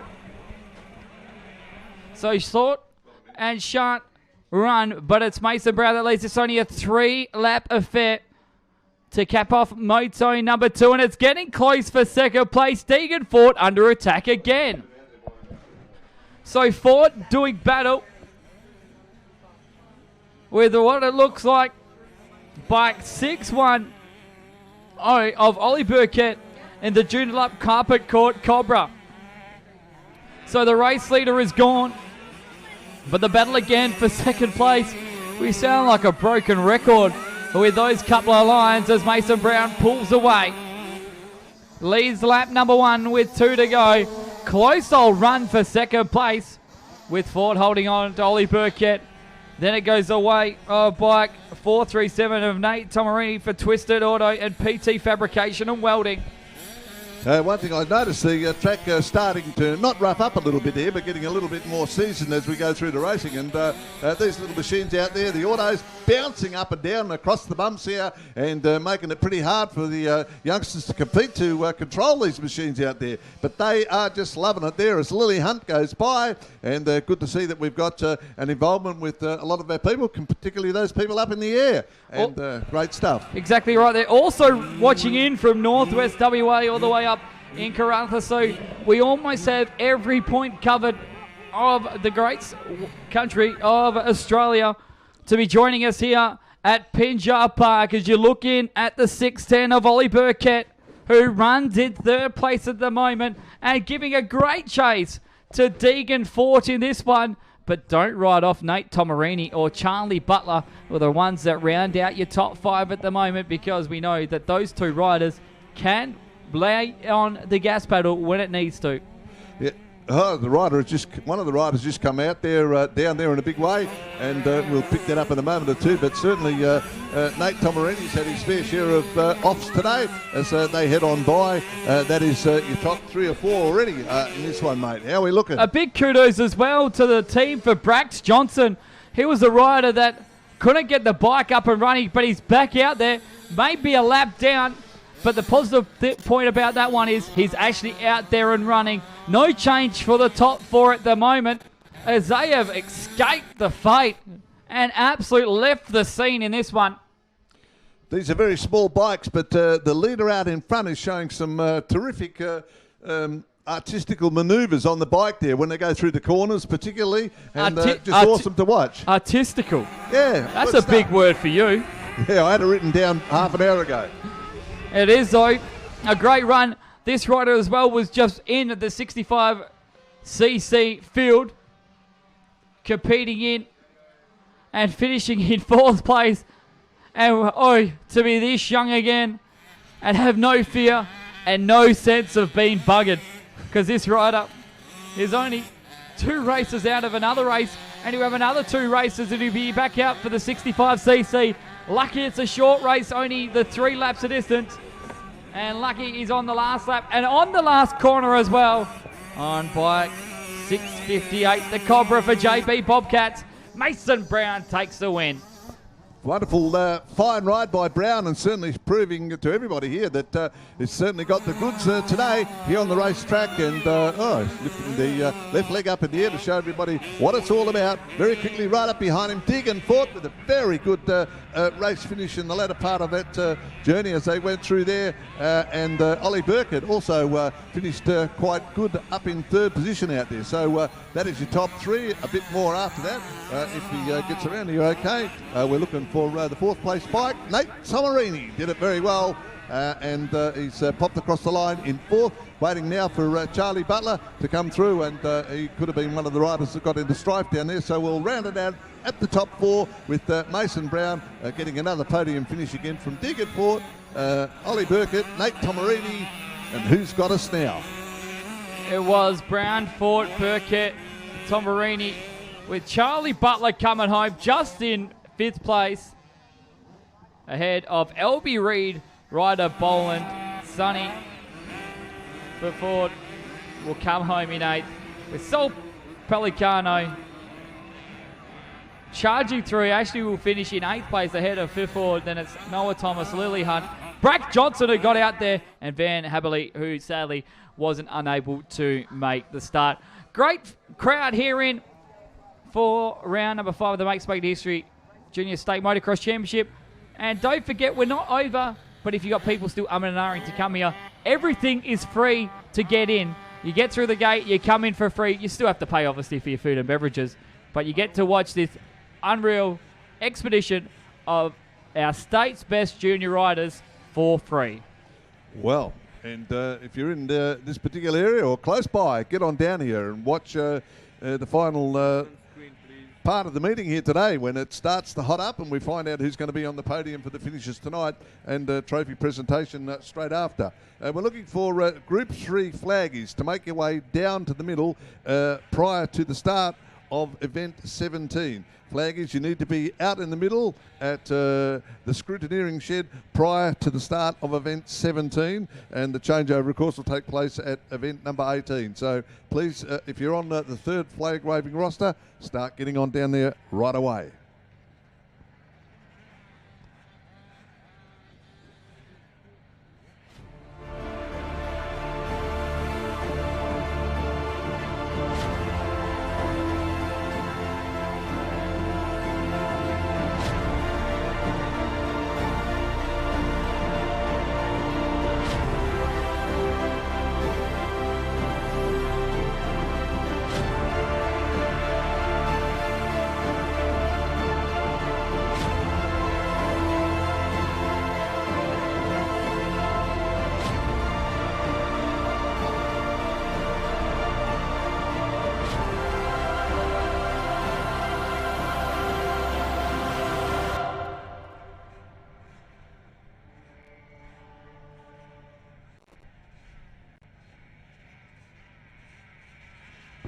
Girls 85 to 100 and 125, and right through from 200 to 250, 12 to 16. Event 16 on the race circuit. Hannah Stewart once again, absolutely brilliant start from her. Jaylee Rimbass and bike 826 is right up there and charging around the track. I don't know what transformation has taken place with Jaylee Rimbass on the bike since the last start, but it seems to be going pretty well for her at the moment. And at this early stage, the first quarter of the opening stanza here, there's not much break between Hannah Stewart and Jaylee Rimbass, who will keep it going hard and as fast as she can right throughout this 3-lap journey. So it's probably at this stage where there's 2.5 in it. 4-lap journey. Oh, 4-lap this one. Yep, now I can see the page properly. Oh, wow. Hannah Stewart, though, doing what she did in the first one and leading quite comfortably. And, well, maybe go 2 for a 2 in the Kawasaki, but Jaylee Rimbass right behind. And now that she hasn't come off, I think maybe able to just give it that little bit more of a heave-ho to try and stay with bike 52. Yep, Summer Mills are not starting today with this group of girls riding out there. But in addition to the program is Kate Loyton riding on bike 495. And already, mate, 1 and 2 is done, and the fight is on for 3rd and 4th at the moment. Yes, exactly right. And it was a good run, actually, in that opening race from the rider that did finish 3rd place. And that was the rider of Phoebe Bronwyn on the KTM for Dirt Girls Clothing. And there it is, actually, for that position, as here comes Olivia Webster, the North City Plumbing. Yamaha that time around fights up against the KTM in this shortened format with 4 laps to the run. And they're all both really running the same sort of line. But this lady, who ran a great race in the opening race to finish in 3rd place, is looking to do the same. But can the North City Plumbing Yamaha of Olivia Webster get one back and move herself into position number 3? Well, it's all happening. This is your 3rd and 4th place bikes coming past the finish line here. And a great job out there from Phoebe Bronwyn at the moment, who seems to have opened up a bit of a break out there on Olivia Webster. And Olivia, as the rider, as you mentioned a little while ago, that's got the work to do now. Very impressed with Hannah Stewart today. We said earlier on in today's program, didn't have the best of luck at the last one for the girls 85 to 250. There are 2 divisions of girls, but they only run half the series. So the 85 to 250 won 1, 3, and 5.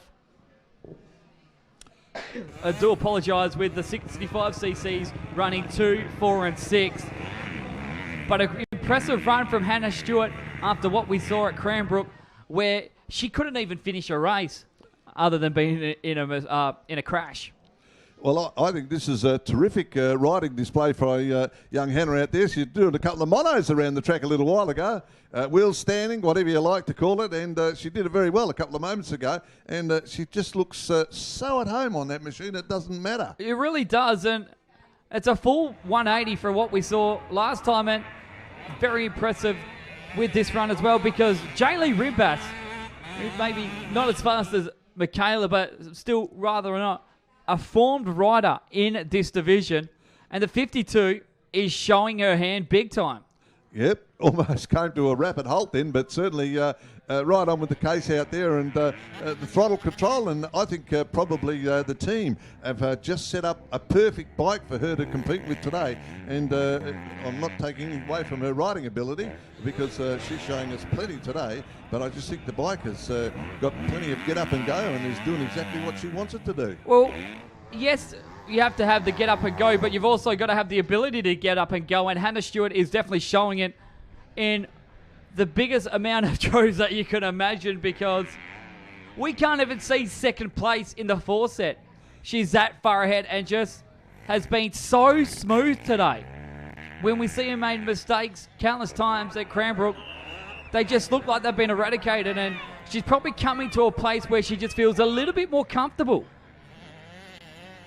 Yes, and being a home track, may have some advantage here. She's used to it, but there's a rider down, obviously, with a few problems up there, just where Hannah's going past now. Yeah, just see that on the right hand of your screen. Not too sure who actually that is, but we'll try and get it as the field comes across the line as second place.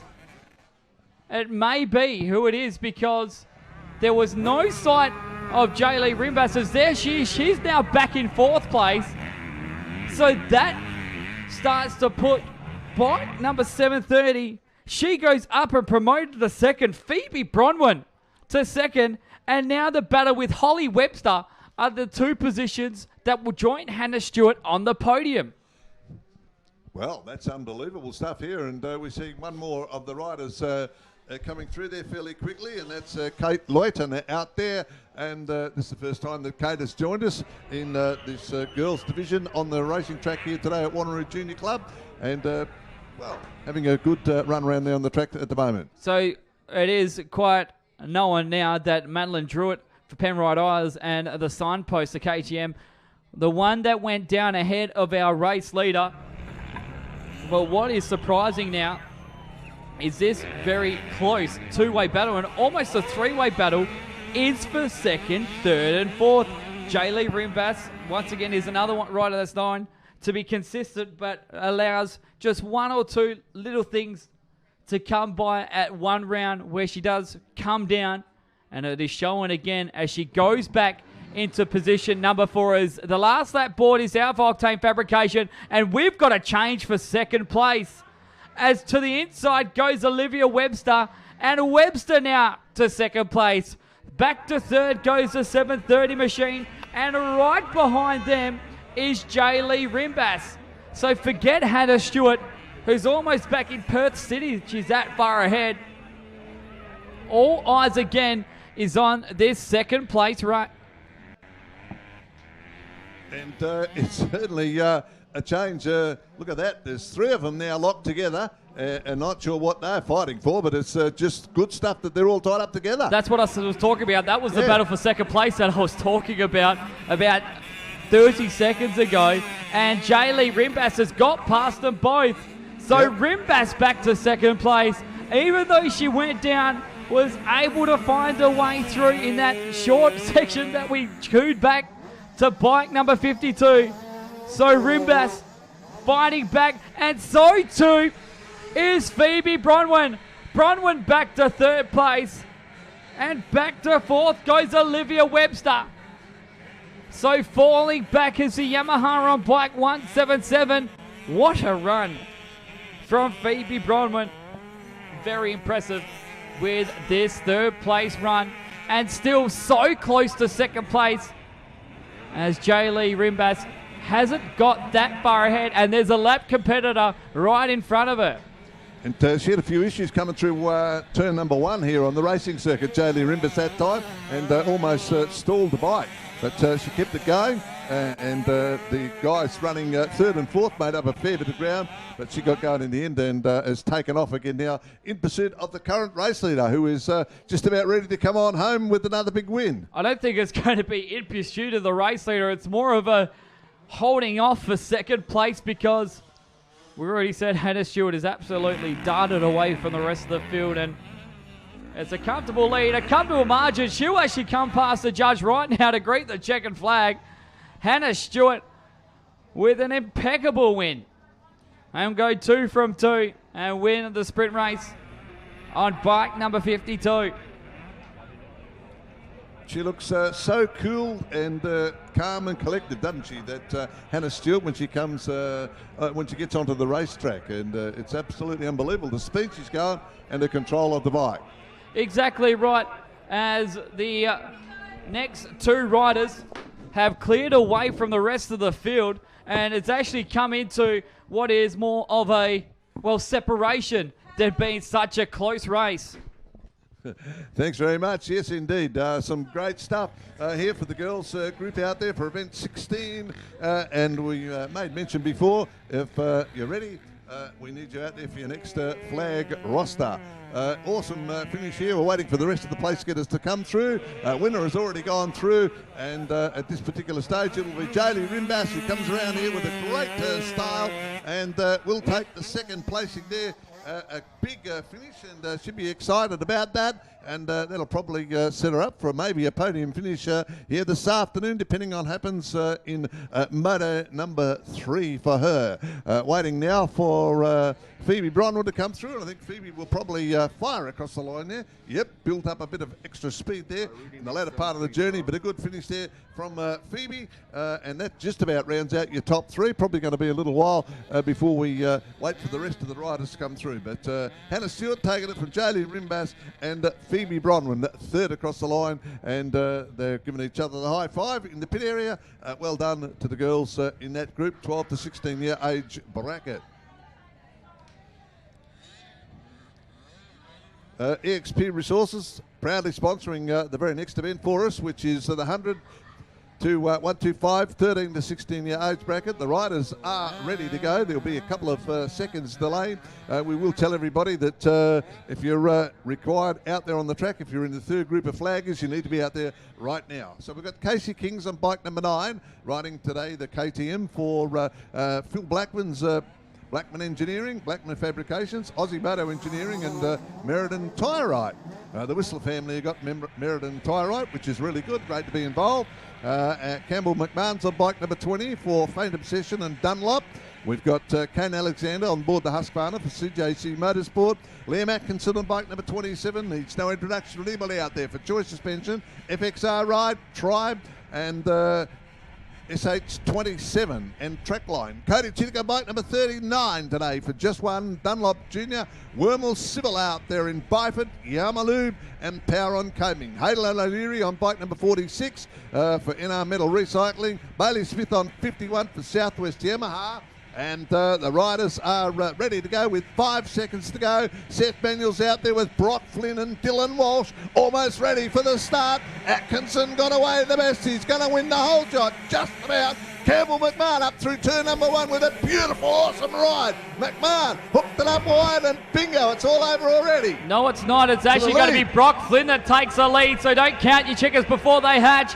But we've got another leg buster coming up with 3 of them this time. Side by side between Chittick and Atkinson, but it was Brock Flynn that got the best start. So the Husqvarna will lead them away. They're side by side still for second, and Chittick will go to the inside and hold him off at bay. Flynn run a little bit wide. That allows Chittick to come closer and really start to draw level with bike number 60 of Brock Flynn. Absolutely dynamite start from all the competitors out there in that one, and we see the top 5 already quickly starting to settle here on the racing circuit, and I just can't believe the action already that has taken place, and we're only 1/4 of a lap into it. Well, it's going to be like what we saw these last riders come out last time, and it is what you call a lung buster. Your leader at the moment is bike number 60, just so, of Brock Flynn. The last time around for these ones, it was Liam Atkinson that took the win, but he's, well, fighting it off in the back section of this field at the moment, as Campbell McMahon still runs in the 4th place. And right behind them, I dare say, would be probably bike number 59 of Seth Manuel. But they're all chasing bike number 60 past the start-finish line for the first time of 4 occasions. 1 down and 3 to go for Brock Flynn. That leads Cody Chittick and Liam Atkinson. 4th place is Campbell McMahon. Then it's actual Jake Turner that runs the last one inside the top 5. Then it's Seth Manuel in 6th place. 7th place is bike number, looks like it may be the 69 of Taj Radcliffe. Then Bailey Smith with Ben Cook and Jai Tomarini rounding out your top 10. I don't want to be repetitive, but the guys that are running 6 and 7, you don't reckon they haven't got a job to do, because, again, the top 5 have bolted away from the rest of the bunch, and they've really made it hard for everybody else from behind them to make any inputs into the lead. Dylan Walsh hasn't made the start for the 2nd time around, so only the 20 riders to come through, but it's a race in 2 out in front. Flynn's got the blinkers looking to the backside, because he knows the Yamaha is starting to come. Here comes Chittick with a drag race down the back straight once again. Bike 39 and the 60 have cleared away from the chasing pack of Liam Atkinson and the rest of the field. Atkinson is the one that's got to work hard here, but absolutely dynamic from Cody Chittick, and maybe this will be the one that he'll get through and pass the gun. Here he comes. He looked to the inside, but a great work to hold him at bay from Brock Flynn, using the inside. Whoa. And almost stalled the bike. It was that slow out of the S-bend, but he knows if he keeps that low line, he's going to have to make the 39, make the big moves around the outside. And today, that hasn't been the way. It's been the one that stays the smooth and consistent, that takes the win. 2 down and 2 to go. Half race distance completed in the EXP Resources Lungbuster. Couple of places on the circuit here are very, very slow, and we saw almost that time the first and the second bike almost come to a stop again. As you can see, the state of the braking bumps into the turn number 2. The track is starting to really feel the effect of almost 20 races on it. This is race number 17. And the track with multiple lines starting to tear up, with Brock Flynn using every single one of them to the best of his advantage. He wasn't the quickest on track though. That went the way of Cody Chittick, but it was only by 0.2 of a second. So the gap stays consistent. Can he hold on though with 2 laps to go? Absolutely. A real quick dash home here. Top 4 getting excited out there. Flynn, Chittick, Atkinson up there, and there's a few of them have got a bit of work to do out there, but in a 4-lap sprint like this, you don't get much of a chance. You've got to get going on that opening stanza in the first lap, and if you don't get up there amongst the top 3 in the opening lap, you are in trouble. So people like Seth Manuel, Cads Ratcliffe and Bailey Smith, and even Jake Turner, they've got a big job to do. It's a big ask with only the race 1/3 of the way almost through. Well, it's well over 1/3 of the race. Yeah. We're halfway through the race. Halfway through now. We're almost up to 3/4 because I've got one more corner to do of this second lap. Well, in fact, it'll be the 3rd lap because there'll be 1 lap to go in this one. There's the Octane Fabrication last lap boards at the bottom left of your screen. 1 more to go for Brock Flynn, who pulled in another quick lap, but so did Liam Atkinson to go the quickest on track by over a second. Here comes a 27, trying to chase down Cody Chittick. Then it's Campbell McMahon and Seth Manuel now into position number 5, who's got the better of Jake Turner. Yes, indeed. I was just having a look at one of the riders go through. There was Bailey Smith at the moment. So it's just about Red Rover here, time all over for the rest of the riders, and probably Atkinson, who's the quick mover that time around, is the only guy that's probably got any chance of catching up to the guys running 1 and 2 at the moment. You know what? I don't think it's going to happen. No, definitely not, because he's running in 9th position. Oh, good. So, again, it's going to be Campbell McMahon or Seth Manuel. But as I already said, Liam Atkinson with the quickest lap of the race by over a second. And you can see how quick that gap has closed, because he is now within a bike length of Cody Chittick. So Chittick, who was trying to apply the pressure earlier on to Brock Flynn, now is the one that has to do the defensive work as he tries to run to the outside with the lap competitor right in front of them. The race leader is just in the next frame. He's so close, with Chittick almost stalling the bike. He was that slow. But with 2 corners to go, Brock Flynn looks like he's done the job correctly. Yep, and he certainly got going away very nicely here on the racetrack at the moment. We're just about home with the victory here on the racetrack. Oh, it's going to be a dynamite finish up and over the top. Your race winner with a fine ride there, Flynn. He's got him. Gee, there was absolutely nothing. Atkinson got him, I think. Liam Atkinson got him right at the line. How did that happen? It was in the thousands. The transponder could tell us. 7/1000ths of a second separated Cody Chittick and Liam Atkinson. The winner was Brock Flynn, second place by 0.077 of a second. Yes, that again, 0.077 of a second. So it was the 100th. Wow. Great run in the end. Your winner, going the way of bike number 60. Was that the best finish of the day? Brockford, best finish of the day. Not the best race of the day, but definitely the best finish. For the second and third placings. Absolutely brilliant stuff. And, of course, taking out the rest of the placings in that one. Seth Manuel, Campbell McMahon, Jake Turner, and rounding out the rest of that group.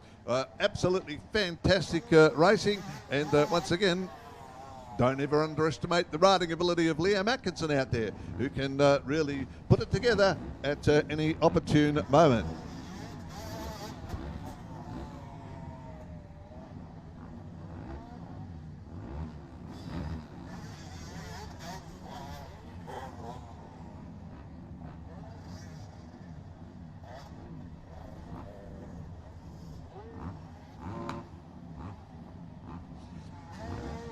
So the remaining riders make their way back in to the pit area as we move on straight away with event number 18 now. The quads 200 to 250cc, 12 to 16. These are the riders that I mentioned before incorrectly, and I do apologise for that. Sometimes these things happen. I was just on the wrong page at the wrong moment. As we see Josh McQuaid out there on bike number 14, the Yamaha, for NEXDEM and FXR Ride Tribe. Sarah Porter on bike number 15, the Honda for West Coast Motorcycles. Jade Merrilley's running today for car machine number 26 for Bunbury KTM, Dirt Girls Clothing and Mum and Dad and Great Southern Fuels. Deacon Lowe on machine number 34, the Yamaha, Nicole McDonald, Amber Boland. And we're looking for the following people to make their way over right away for flag duties, please. Listen very carefully wherever you might be.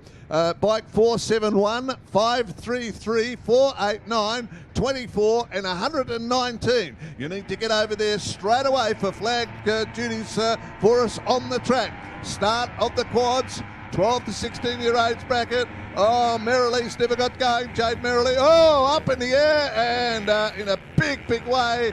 The backside landed on the track here. Jade will get back on board the bike and say, come on, let's go. And I think young Jade might have got tied up behind the starting gate somewhere there, which is a bit of an issue in itself. But what an awesome start to the racing this time. Merrilley's trying desperately to get the machine mobile. It is going now, but she's a long way off the pace. And that was two things that went wrong for her out there on the track.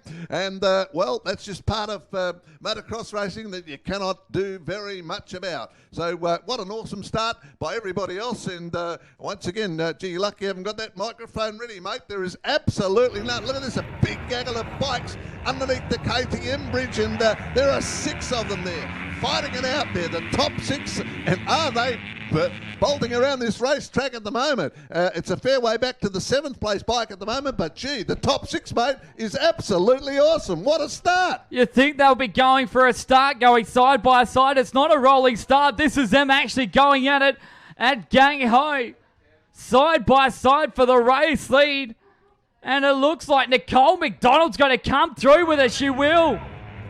So Nicole McDonald this time, holding off the 14 of Joshua McQuaid. So a great start from bike 42. As look at the run on the outside, and it just didn't stick. No, Jack Sawyer was giving it gang-ho on the outside.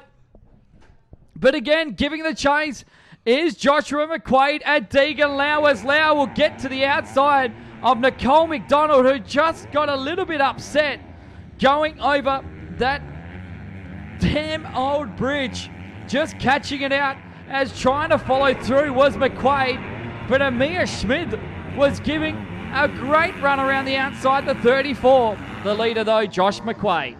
I've never seen so many bikes there locked up so close together. I cannot believe it.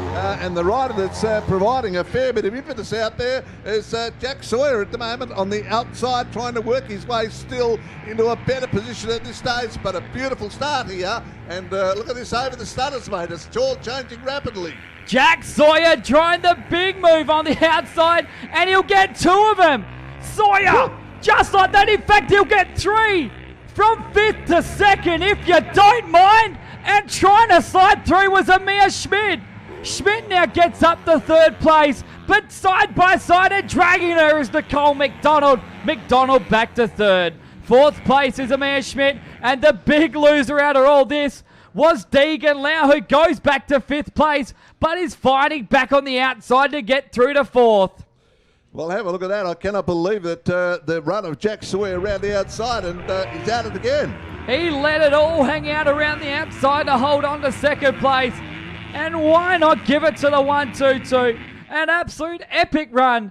There's your leader, who leads by a comfortable couple of seconds in this one at the moment from Jack Sawyer. Then it's Amir Schmidt. The battle now is a 3-way battle for 4th place between Deegan Lau, Nicole McDonald, and we forgot all about Amber Boland, who runs in 6th place, with Bailey Langridge and Jade Merrilees 7th and 8th place respectively.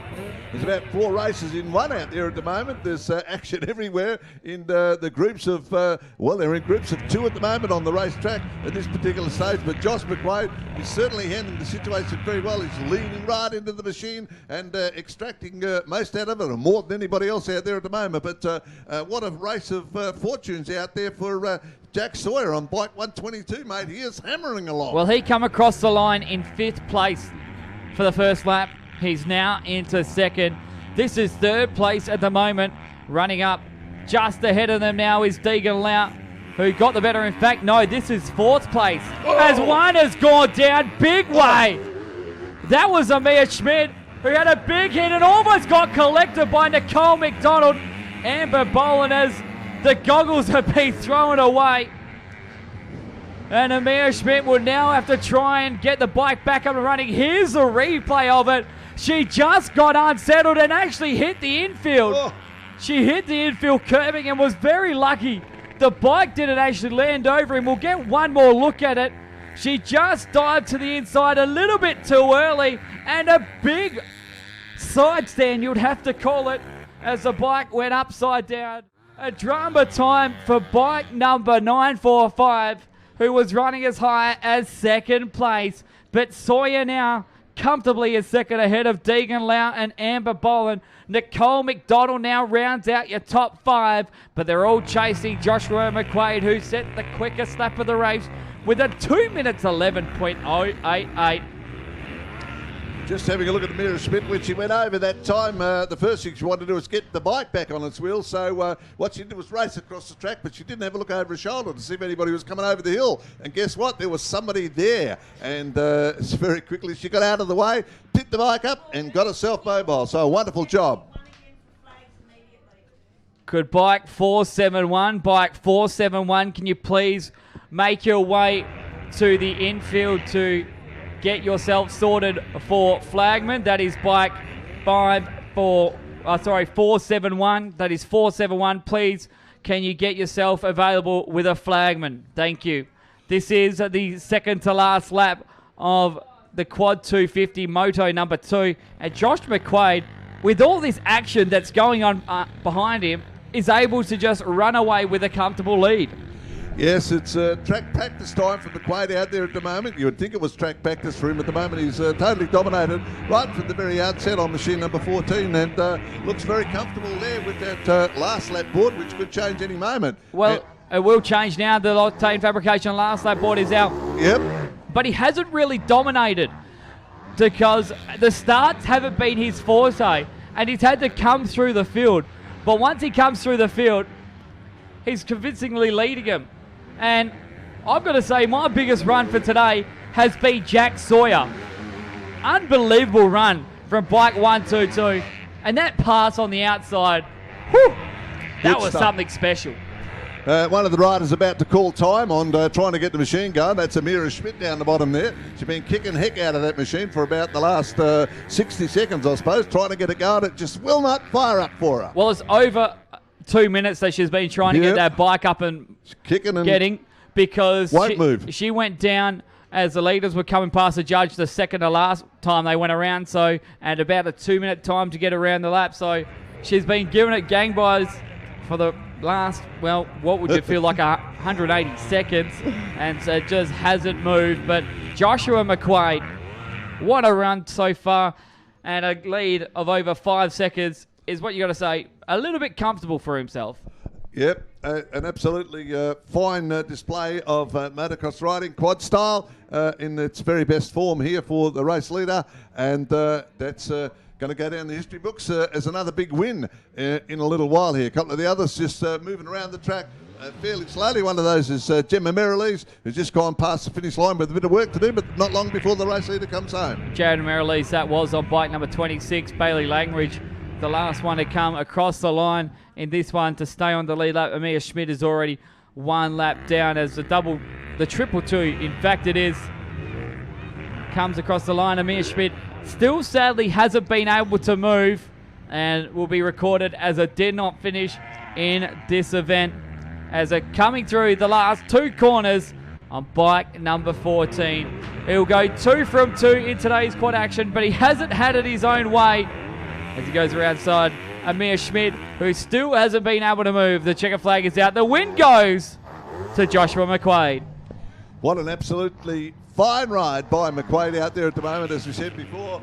122 won't need to go around more time because he's got the second place well and truly wrapped up. Jack Sawyer, and actually not all that much difference separating first from second. So Sawyer must have been right on the move out there, mate, in the last bit of the journey. Well, no, he closed. It was end up being a 6-second break gap between the two. It was at one stage 4 seconds, so obviously no, he didn't, but Sawyer was good with his lap times, and he will be very happy with a second place finish from Deegan Lau, Amber Boland, Nicole McDonald rounding out your top 5 as Jade Merrilies, Bailey Langridge, the last finishes, and a non-finish for Amir Schmidt on 9.45. And what's Amir Schmidt doing now? Still kicking.